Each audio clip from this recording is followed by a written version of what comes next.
India States times में आप सबका स्वागत है और मैं हूं दीपक खजूरिया।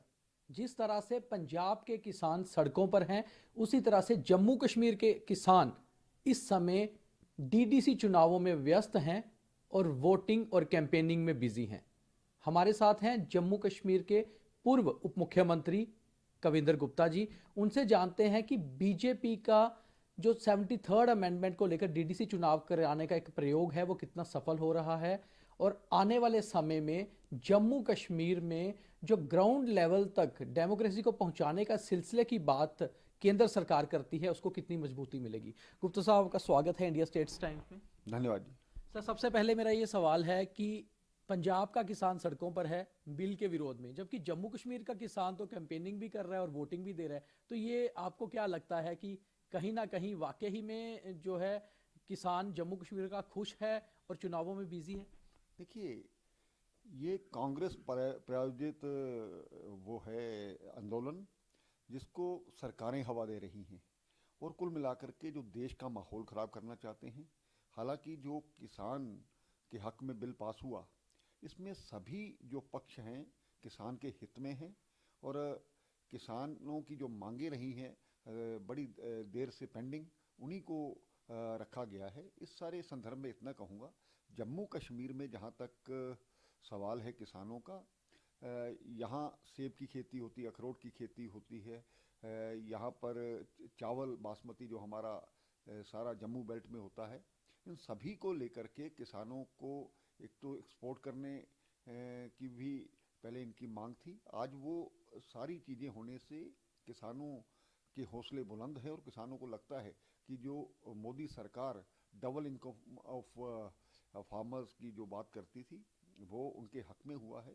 और जहाँ तक किसान आंदोलन, ये मैंने पहले बात की कि ये कांग्रेस द्वारा या वही लोग इसमें दिखते हैं जो कि एनआरसी के विरोध में ये पहले भी आंदोलन करते थे। ये कोई षड्यंत्र है बहुत बड़ा, तो इस षड्यंत्र से बचना चाहिए।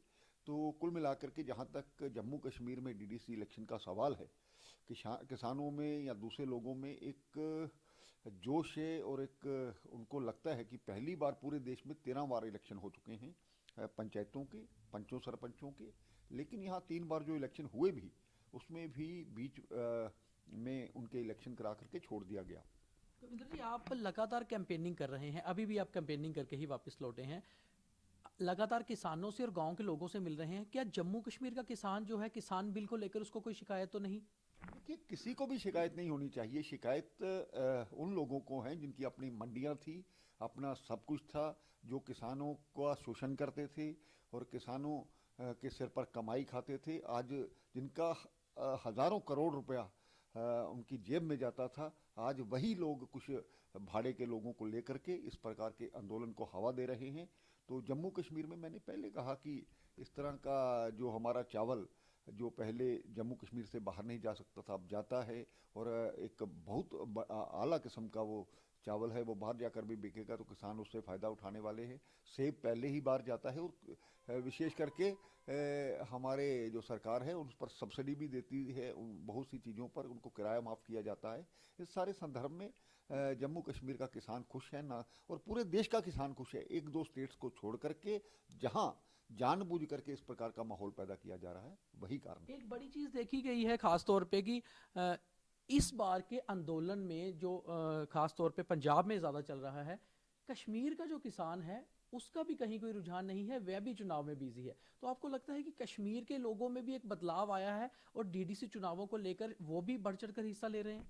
देखिए, कोई भी नहीं चाहता, बहुत सालों बाद ये बात हुई है कि यहाँ पर जो भी पोलिंग हो रही है बहुत बड़ी मात्रा में, बहुत बड़ी परसेंटेज में हो रही है। और लोग उस आतंकवाद से, उस पत्थरबाजी से, रोज़मर्रा के बंद से, उस पाकिस्तान परस्ती से तंग आ चुके हैं। जो पीछे सरकारें रही, उन्होंने अलगाववाद, आतंकवाद, भ्रष्टाचार, परिवारवाद, पाकिस्तान प्रस्ती, यही चीज़ें वहाँ लोगों को दी। आज कोई माँ बाप नहीं चाहता कि मेरा बच्चा गोली खा करके मरे। कोई माँ बाप नहीं चाहता मेरा बच्चा इस प्रकार के पत्थरबाजी करे। वो सभी चाहते हैं कि उनके खानदान के बच्चे आगे बढ़े। और भारतीय जनता पार्टी की सरकार में, नरेंद्र मोदी जी के नेतृत्व में एक बदलाव जो आ रहा है, और धारा 370 टूटने के बाद मुझे लगता है कि कोई भी इस प्रकार की घटना ना होना, तो ये समर्थन है देश की सरकार की नीतियों को। तो आने वाले समय में जम्मू कश्मीर में टूरिज्म का हब तो है ही, यहाँ पर फिर से फिल्म सिटी बने, यहाँ पर शूटिंग्स हों, यहाँ पर बाहर से लोग आएं, और फिर खुशहाल अमन चैन वाली स्टेट बने, इस प्रकार का भारतीय जनता जिस पार्टी। तरह से गुपकार एक अलायंस बनाकर नेशनल कॉन्फ्रेंस पीडीपी और भी कश्मीर की पार्टियां जो हैं एकजुट होकर चुनाव लड़ रही हैं, सीधे सीधे बीजेपी के अपोजिट में खड़ी हुई हैं। बीजेपी लगातार आरोप लगाती रही है कि 70 सालों से इन्हीं पार्टियों ने जम्मू कश्मीर को लूटा है। तो आपको लगता है कि अपनी साख बचाने के लिए चुनाव में उतरे हैं और एक साथ इकट्ठे हो गए हैं इस बार? देखिए, लोगों ने इनकी असलियत जानी है, लोग इनको समझ चुके हैं। ये लोगों को यूज़ करते थे हिंदू मुसलमान के नाम पर लड़ा करके, पाकिस्तान की की आज़ादी के नाम पर। और आज वो हुर्रियत नेता जो बड़ी वकालत करते थे पाकिस्तान की और आज़ादी की, आज वो दुम दबा करके अंदर बैठे हुए हैं। और उनके जो चीफ हुआ करते थे अली शाह गिलानी, आज उन्होंने बीमारी का बहाना बना करके अपने आप को इस सारे सिलसिले से दूर कर लिया है। इस सारे संदर्भ में मैं ये भी कहना चाहूँगा, इन्हीं लोगों ने इस लूट मचा रखी थी, इन परिवारों ने लूटा है। डायनेस्टी रूल था ये, जो इसको ख़त्म करना चाहते हैं लोग, इससे तंग आ चुके हैं।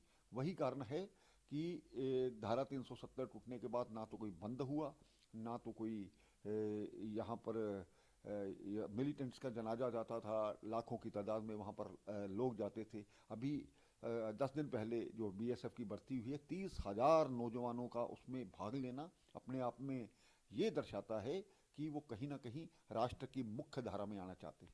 रविंद्र जी, जम्मू कश्मीर से धारा 370 हटने के बाद और 35 से के जाने के बाद पहला चुनाव है, और इस चुनाव के हिसाब से क्योंकि आप लोगों के बीच जा रहे हैं, लोगों से मिल रहे हैं, क्या लोगों का रुझान देखने को मिल रहा है? लोग खुश हैं, या फिर लोगों की कुछ और मांगे भी आगे हैं जिसको लेकर बीजेपी के ऊपर लोग जो है विश्वास जता सकते हैं? देखिए, लोगों की मांगें और अपेक्षाएं दोनों भारतीय जनता पार्टी से है। आज ये तो डर है गुपकार के लोगों को, बीजेपी वर्सेस ऑल, ये बहुत बड़ी हमारी जीत है, हमारी सरकार की जीत है। जो गलत नीतियों और गलत राह पर लोगों को ले जाना चाहते थे, आज उस पर कहीं ना कहीं लगाम लगी है। आने वाले समय में इलेक्शन का जब रिजल्ट निकलेगा, बहुत भारी बहुमत भारतीय जनता पार्टी को मिलने वाला है। कश्मीर, जहाँ पर तीनों सीटों हम लड़ते थे पार्लियामेंट की, 5,000 वोट हमें मिला करता था, लेकिन आज 4.5 लाख की वहाँ पर भारतीय जनता पार्टी की मेंबरशिप होना अपने आप में दर्शाता है। और हमारे लोगों को आज पाकिस्तान निशाना बनाता है। 8 लोग पिछले 1 डेढ़ महीने में शहीद हुए हैं। तिरंगा झंडा उठा करके जो जज्बा है वो भारतीय जनता पार्टी में है। मुझे लगता है कि लोगों में कुछ जो डर बिठाया गया था, धीरे धीरे उस डर को भी ख़त्म किया जा रहा है।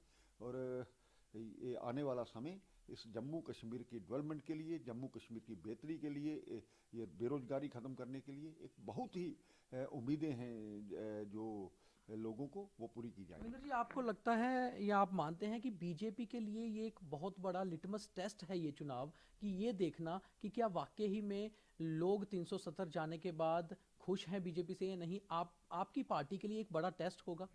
देखिए, जम्मू और कश्मीर, दो खित्ते जो हमारे इस वक्त यूटी में हैं, जम्मू खित्ते में भारतीय जनता पार्टी बहुत बड़ा बहुमत लेकर के जीतने वाली है।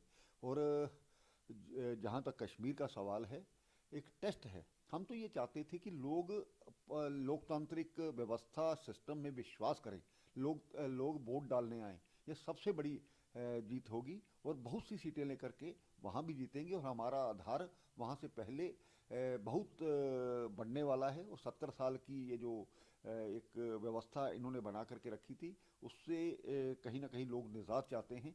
और भारतीय जनता पार्टी को लेकर के ये सभी उसके खिलाफ लड़ रहे हैं। अब पहले से बेहतर स्थिति में भारतीय जनता पार्टी। हालांकि ये चुनाव जो है पंचायतों तक सीमित हैं, शहरों में इसमें चुनाव नहीं होता है, मगर बीजेपी इस चुनाव को लोकसभा या विधानसभा चुनावों की तरह बड़े स्तर पर लड़ रही है। स्टार कैंपेनर जो हैं दिल्ली से आ रहे हैं, अलग अलग जगहों पर कैंपेनिंग हो रही है। क्या कारण है कि बीजेपी इतने बड़े स्तर पर इस चुनाव को लड़ रही है? देखिए, भारतीय जनता पार्टी का हर नेता पहले अपने आप को कार्यकर्ता मानता है। वो नेता ना होकर के वहाँ पर बड़ी शिद्दत के साथ चुनाव लड़ते हैं। भारतीय जनता पार्टी का कार्यकर्ता बूथ स्तर तक लोगों के पास पहुंचता है, जो लोगों के हितों की ये जो स्कीम्स हैं वो लोगों तक पहुंचाता है, लोगों के साथ उनका जुड़ाव है। तो यही कारण है कि जहाँ से जो बाहर से भी नेता आते हैं तो वो ये सोच करके आते हैं कि मैं साधारण कार्यकर्ता हूँ, और ये जो लोगों को हमने जनधन योजना से लेकर के किसान हित में बेटी बचाओ बेटी पढ़ाओ, आयुष्मान योजना जो 5 लाख का बीमा है, इसके अलावा घर घर में सिलेंडर पहुंचाना, लोगों को कोरोना काल में भी काम करना और राशन देना, हर चीज़ के लिए चाहे कहीं ये सलाह आया, भारतीय जनता पार्टी सबसे आगे रही और प्रधानमंत्री ने उसकी चिंता की। इन सब विषयों को लेकर के अगर देश में कोई पार्टी है तो वो भारतीय जनता पार्टी है। कहीं ऐसा तो नहीं कविंदर जी कि केंद्र को स्टेट बीजेपी या जम्मू कश्मीर यूटी बीजेपी पे उतना भरोसा नहीं था कि ये जिता पाएंगे, इसलिए ज्यादा केंद्र से नेता भेजे जा रहे हैं, जैसे कि अनुराग ठाकुर जी को भी पूरा इस चुनाव की जिम्मेवारी सौंपी गई है? देखिए, ऐसा अक्सर रहता है, कांग्रेस के पास नेतृत्व ही नहीं है। वहाँ जो उनके बड़े नेता थे गुलाम नबी आज़ाद जम्मू कश्मीर के, उनको ही कांग्रेस नकार रही है और कांग्रेस का खात्मा होने वाला है। कांग्रेस ने हमेशा अपने अभी हैदराबाद का आज इलेक्शन देखा, कांग्रेस वहाँ कहीं दिख ही नहीं रही, आने वाले दिनों में पश्चिम बंगाल में नहीं दिखेगी। और आपने पीछे बिहार के इलेक्शन में देखा क्या लोगों ने 70 सीटों में से कितनी सीटें उन्होंने जीती हैं। कांग्रेस मुक्त भारत का जो भारतीय जनता पार्टी का सपना था, लोग समझने लगे हैं कि 70 सालों में कांग्रेस ने लूट खसूट करके अपनी जेबें भरी हैं, ना कि लोगों के हित की चिंता की। कांग्रेस लगभग वाकई में जम्मू कश्मीर से भी खत्म हो चुकी है, क्योंकि इस बार चुनावों में कोई भी बड़ा प्रचार, उनकी बड़ी कैंपेन नहीं दिखी। मगर बीजेपी की अगर बात करें, बीजेपी इन चुनावों में या आगे आने वाले विधानसभा अगर चुनाव होते हैं, किसको अपना प्रतिद्वंदी मानती है, मुख्य प्रतिद्वंदी? देखिए, ये भारतीय जनता पार्टी के खिलाफ सभी इकट्ठे हैं, आज भी इकट्ठे हैं, पहले भी इकट्ठे थे। हर जगह इनकी रणनीति होती है, हमें उसकी कोई परवाह नहीं है। हम अपने जो मुद्दे हैं, विकास है, उसको लेकर के जनता के बीच में जाएंगे। आज भी देखिए, आप जम्मू कश्मीर में भारतीय जनता पार्टी के आने के बाद IIM, IIT, medical colleges, AIIMS, ये जो रेल का विस्तारीकरण, रिंग रोड्स, यहाँ पर जम्मू में जहाँ तक देखें तो मल्टी स्टोरी पार्किंग जहाँ पर जगह जगह बन रही है, और सारे गंडोला जो लोगों की एक इच्छा थी वो पूरा किया गया है। और आने वाले समय में बहुत से यहाँ पर इन्वेस्टर्स आने वाले हैं, और 30,000 करोड़ की जो इन्वेस्टमेंट है आएगी। कोरोना काल के कारण से कुछ उसमें देरी जरूर हुई है, लेकिन लोगों को एक विश्वास है।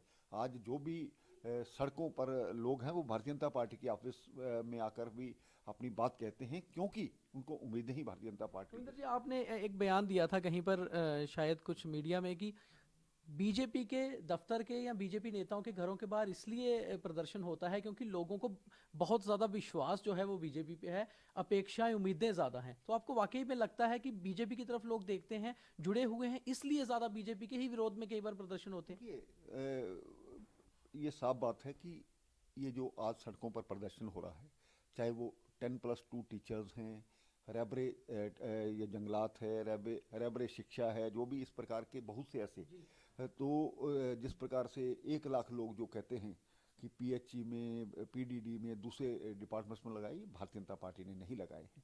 लेकिन लोगों को गुमराह करके, उनकी पूरी जवानी तबाह करके इन सरकारों ने इस प्रकार के निर्णय लिए थे। भारतीय जनता पार्टी चाहती है कि उनको फेस मैनर्स में तरीके से उनको जो उन्होंने सरकारी डिपार्टमेंट्स में अपना काम किया है, और आज भी बहुत से डिपार्टमेंट्स में भर्तियां ना होने के कारण से वही लोग डिपार्टमेंट चला रहे हैं। मेरे पार्टी के अध्यक्ष और मेरे पार्टी के मेंबर पार्लियामेंट, उन दोनों को एलजी के पास भी लेके गए थे, उनके लीडर्स को, उनकी बात भी सुनी गई। और मुझे लगता है कि जो भी ये बातें हैं, जल्द ही इस पर कुछ ना कुछ निर्णय होगा और लोगों के हित में निर्णय होगा। कविंदर जी, आप जम्मू कश्मीर स्टेट के आखिरी उप मुख्यमंत्री थे, डिप्टी सीएम थे, क्योंकि पॉपुलर गवर्नमेंट में रहना जो होता है, पॉपुलर गवर्नमेंट से लोगों को उम्मीदें अपेक्षाएं बहुत होती हैं। उसके बाद स्टेट से यूटी बन गई और अभी करीबन 1 साल से ऊपर का समय हो चुका है और अभी भी नहीं पता कि विधानसभा चुनाव कब होंगे। आपको लगता है कि कहीं ना कहीं लोगों के लिए पॉपुलर गवर्नमेंट का होना, विधानसभा का होना, असेंबली का होना बहुत ज़रूरी होता है, और वाकई में लोगों का काम बहुत सारे रुक गए हैं या रुक रहे हैं, तो जल्द से जल्द चुनाव होने चाहिए?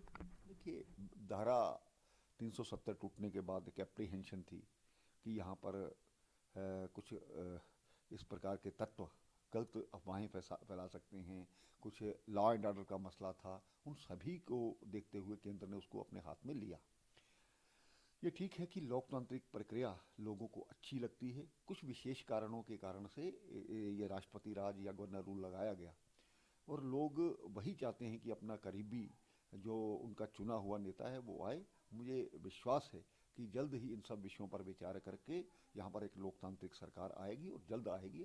बहुत सी चीज़ें अब हो चुकी हैं, और ये समझो एक धारा 370 का दफन करना ये बहुत ज़रूरी था। मैंने पहले कहा, अलगाववाद, भ्रष्टाचार, परिवारवाद, आतंकवाद और पाकिस्तान जो परस्ती थी, ये इन लोगों ने लाई है। आज कश्मीर की फ़िज़ा, कश्मीर की जो असली कश्मीरियत क्या है, कश्मीर में जो सुफियाना कल्चर था वो फिर से वहाँ पर आए, ऐसी एक सोच है।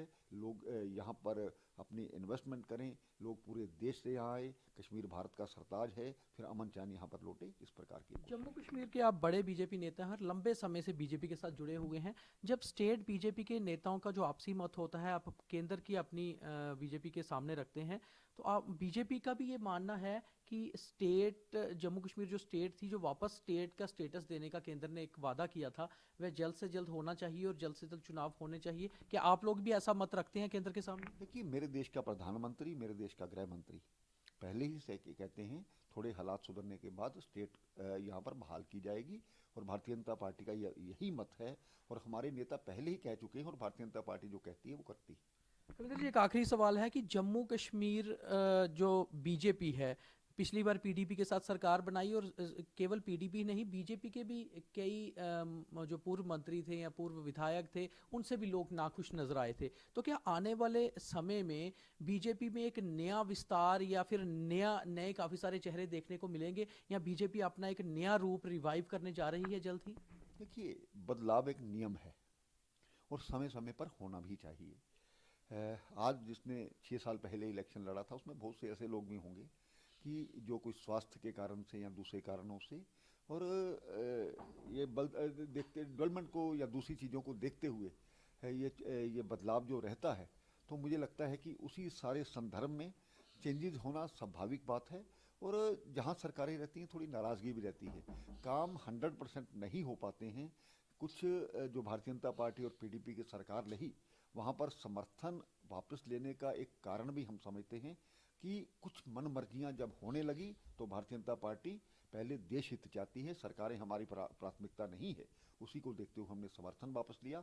भारतीय जनता पार्टी जब वापस सरकार में लौटेगी, तो बहुत से अच्छे चेहरे, नए चेहरे भी उसमें आएंगे, और ये उम्मीद करना चाहिए कि पहले से भारतीय जनता पार्टी का आधार भी बड़ा है, और सरकार भारतीय जनता पार्टी के नेतृत्व में ही बनेगी, ऐसा मेरा कहना है। धन्यवाद। तो ये थे पूर्व उप मुख्यमंत्री जम्मू कश्मीर कविंदर गुप्ता, जिनका कहना है कि जहां पंजाब का किसान सड़कों पर प्रदर्शन कर रहा है और उसके पीछे कई सारी देश विरोधी ताकतें हैं, वहीं जम्मू कश्मीर का किसान वोटिंग में और कैंपेनिंग में बिजी है और पूरी तरह से संतुष्ट है किसान बिल से। वहीं दूसरी ओर बीजेपी का ये मानना भी है कि बीजेपी के खिलाफ कश्मीर के जो पार्टियां एकजुट हुई हैं, उसका कारण यही है कि बीजेपी पूरी तरह से जो है राष्ट्र की बात करती है, और जम्मू कश्मीर से जो धारा 370 या 35 से हटाई है, उसके बाद यहाँ पर जो राष्ट्रव्यापी जो ताकतें हैं उसको मजबूती मिली है। Deepak Khajuria, India States Times, Jammu.